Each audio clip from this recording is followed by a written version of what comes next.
नमस्कार दोस्तों, आपका स्वागत है। आज हम जिस महिला की कहानी देखेंगे उनका नाम है डेबरा। ये एक सच्ची घटना है दोस्तों। वो ये कहती है कि 2006 की ये बात है। वो अपने कार से जब जा रही थी तब उनका बहुत ही बड़ा एक एक्सीडेंट हुआ एक हाईवे में। और वो ये कहती है कि कुछ पलों में आखिर मेरे साथ क्या हुआ मुझे कुछ भी समझ नहीं आया। और जब उसको होश आया तब एक अलग ही दुनिया में थी वो ये कहते हैं कि आसमान में जैसे एक बादलों की बहुत ही सुंदर जैसी दुनिया होती है, वैसी वो दुनिया थी। वहाँ पर जब मैं वहाँ पर गई तब मैंने ये देखा कि कोई मेरा इंतज़ार कर रहा है। एक बादल का जैसे एक छोटा सा गोला था और वो मेरा कहीं ना कहीं इंतज़ार कर रहा है। और जब वो गोला मेरे सामने आया तब मैंने देखा कि वो एक पवित्र आत्मा थी। उसको देख लग रहा था कि वो मेरे बारे में मैं जितना शायद नहीं जानती उससे बहुत ज़्यादा जानती है। बाद में वो जो पवित्र आत्मा थी वो उसको एक जगह पे लेकर गई। वो ये कहती है कि जैसे आपने इंटरव्यू वगैरह देखे होंगे कि कोई कैंडिडेट होता है, उसके सामने जो इंटरव्यू लेने वाले 4-5 लोग होते हैं और वो एक एक सवाल उसको पूछते हैं। वैसा ही वहाँ पे माहौल था। मैं जब वहाँ पे चली गई तब पवित्र आत्माएं ऐसी जो बहुत ही ऊंचे लेवल की लग रही थी, उनको देखकर ही लग रहा था कि वो एकदम बहुत ही ऊंचे लेवल की आत्माएं हैं। वो मेरे सामने ऐसे बैठी थी और उन्होंने मुझे ये कहा कि तुम अपने जीवन को ज़ाया कर रही हो, हम सच में बहुत ही ज़्यादा दुखी है तुमसे। डेबरा ये कहती है कि उन्होंने बस इतना मुझे कहा और मेरे मन में वो सारी चीज़ें आने लगी कि वो आखिर क्या कहना चाहते हैं। और उसके मन में क्या आया दोस्तों, ये बात सच में बहुत ही ज़्यादा महत्वपूर्ण है। डेबरा ये कहते हैं कि मैं अपने जीवन में ज़रा भी जिम्मेदार लड़की नहीं थी, ज़रा भी जिम्मेदार औरत नहीं थी। मेरे माता पिता ने मुझे प्यार से संभाला, अच्छी शिक्षा दी, लेकिन जब मुझे अच्छी नौकरी मिली, अपने अच्छे से मैं कमाने लगी और जब मेरा जो बॉयफ्रेंड था वो बाद में हमने एक दूसरे से शादी करी। और मेरी शादी होने के बाद मैं अपने माता पिता को पूछती ही नहीं थी। कभी कभार फ़ोन किया तो किया, नहीं तो वो भी नहीं किया। मेरी माँ ने फ़ोन किया तो उसका नहीं उठा पाई तो बाद में मैं कॉल बैक भी नहीं करती थी। और उसके बाद वो ये कहती है कि जो मेरा पति था क्या मैं उससे लॉयल थी, वो भी नहीं। बस मैंने पैसे के लिए वगैरह उस तरीके से मैं उसको देखती थी। बाद में उसकी जब अब उसके पति की नौकरी चली गई तब ये कहती है कि मुझे उसके साथ रहना भी अच्छा नहीं लगने लगा, क्योंकि मैं उसको लूज़र समझने लगी थी। एक सच्चा दिल से एक प्यार होता है ना, वो बोलती है कि मुझे किसी से भी नहीं था। मैं अपने पैसे को ही भगवान समझती थी, या फिर पैसा होना चाहिए। पैसा अगर किसी के पास ना हो तो मैं उसको भाव ही नहीं देती थी। या फिर कोई इंसान मुझे जब लगता था कि वो पैसे वाला है तब मैं उसको मान सम्मान देती थी। तो इस तरीके से। और वो ये कहती है कि सिर्फ पैसा ही नहीं, मैं अपने जीवन में एक सच्चा प्यार जिसके बोलते हैं, या फिर एक सच्ची भक्ति, या फिर एक सच्चे दिल से किसी के लिए कुछ करना, ये बात मैंने मेरे लिए तो ये असंभव ही थी। मैं बस अपने आप से ही और अपने स्वार्थ से ही बहुत ही ज़्यादा प्यार करती थी। डेबरा ये कहती है कि पृथ्वी पर अगर मुझे इस तरीके से कोई समझाता तो मैं ज़रा भी बात नहीं मानती, लेकिन वहाँ पर आत्मलोक में ये जो सारी चीज़ें थी मुझे डायरेक्टली दिखाई जा रही थी कि मैं आखिर क्या गलती कर रही हूँ।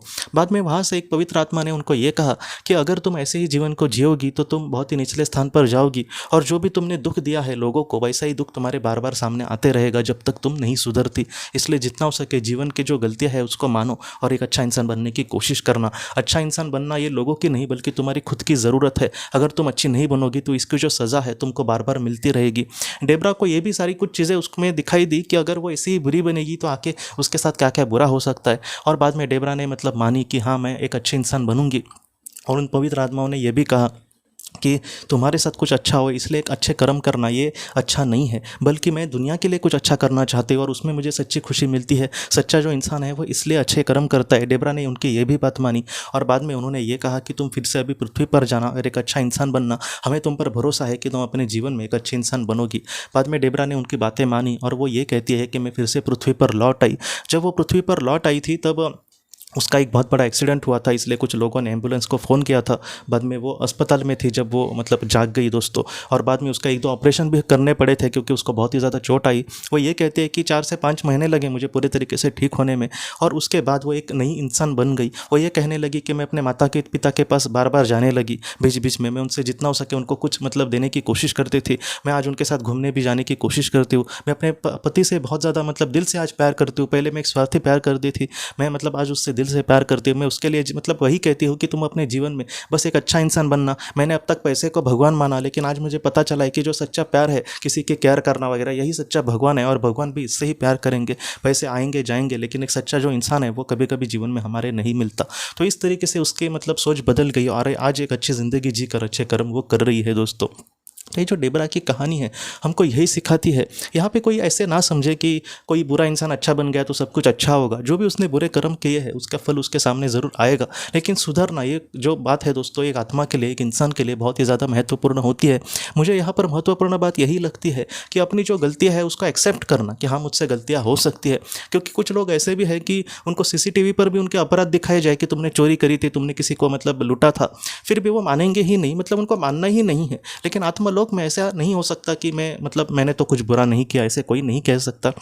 क्योंकि आत्मा जो है खुद सारी चीज़ों को मतलब एक्सेप्ट करेगी और बाद में उसका फल भी उसको मिलेगा जो बुरा होगा। इसलिए अच्छा यही है कि आज ही हम सुधर जाए, आज ही हम जितना हो सके अच्छे से काम करें, आज ही ऐसा कुछ हम काम करें जिससे मतलब कल कोई हम पर उंगलियां ना उठाए। तो इस तरीके से दोस्तों ऐसा हमारे हाथों से कुछ भी कार्य ना हो जिससे हमें लोगों की बद्दुआएं मिले, जितना हो सके लोगों की दुआएं मिले। इस तरीके से अगर हम जीवन जिएंगे तो ऐसे जीवन को एक आत्मा बहुत ही ज़्यादा महत्व देगी और इसी तरीके से हमें जीवन जीने की कोशिश करनी होगी दोस्तों। तो दोस्तों हम अपने अगले वीडियो में मिलते हैं। आप अपना, अपने परिवार का ख्याल रखना। आपका बहुत बहुत धन्यवाद। अगर आपने किसी अपने को खोया है और अगर आप किसी जेन्युइन भरोसेमंद थेरेपिस्ट की तलाश कर रहे जो आपके अपनों के संदेश आपको दे सके, तो आप इस नंबर पर व्हाट्सएप मैसेज कर सकते हैं। हम जितना हो सके आपको किसी अच्छे थेरेपिस्ट के बारे में बताने की कोशिश करेंगे जो आपको बहुत ही अच्छे से संदेश दे और आप अपने जीवन में आगे बढ़ पाए। आपका बहुत बहुत धन्यवाद।